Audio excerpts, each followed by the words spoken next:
সাবেক প্রধানমন্ত্রী খালেদা জিয়ার সন্তান তারেক রহমান দীর্ঘদিন ধরে রয়েছেন প্রবাসে। শেখ হাসিনা সরকারের আমলে তার বিরুদ্ধে হয়েছে বেশ কিছু মামলা। একইভাবে বিদেশে অর্থ পাচারের কথিত মামলা জুড়ে দেওয়া হয় তারেক রহমানের বিরুদ্ধে। তবে এবার জানা গেল ভিন্ন ঘটনা। মামলাটি বিচারক মোতাহার হোসেন স্বাভাবিকভাবে মামলার রায় ঘোষণার প্রস্তুতি নিচ্ছিলেন, কিন্তু হঠাৎ বদলে যায় দৃশ্যপট। চারদিক থেকে আসতে থাকে নানা চাপ, হুমকি। তবে বিচারক ন্যায় বিচার করতে মনস্থির করলে তার উপর চাপ আরো বেড়ে যায়। বিচারের রায়ের কয়েকদিন পূর্বে সাবেক আইন সচিব আবু সালেহ শেখ মোহাম্মদ জহিরুল হক দুলাল সরাসরি যোগাযোগ করেন বিচারক মোতাহার হোসেনের সঙ্গে। চলে আলোচনা। বিচারকের মনোভাব দেখে ভয় দেখানোর কৌশল নেন দুলাল।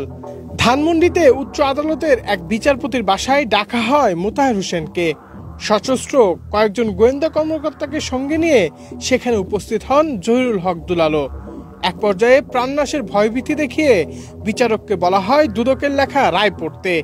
সে অনুযায়ী দুলাল রায় লিখে পাঠিয়েছিলেন বিচারকের বাসায়। যদিও বিচারক মাথা নত করেননি, পড়েননি দুলালের লেখা রায়। সাক্ষী প্রমাণের ভিত্তিতে খালাস দেন তারেক রহমানকে। এরপরই বিচারকের জীবনও নেমে আসে অন্ধকার।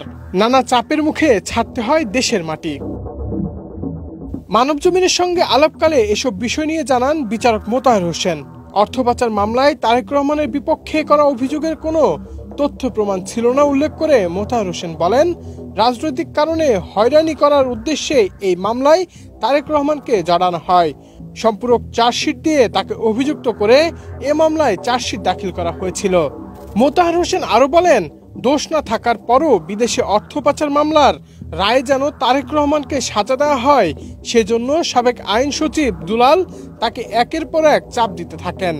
উল্লেখ্য, 2020 সালে করোনা আক্রান্ত হয়ে মারা যান আইন সচিব মোহাম্মদ জহিরুল হক দুলাল।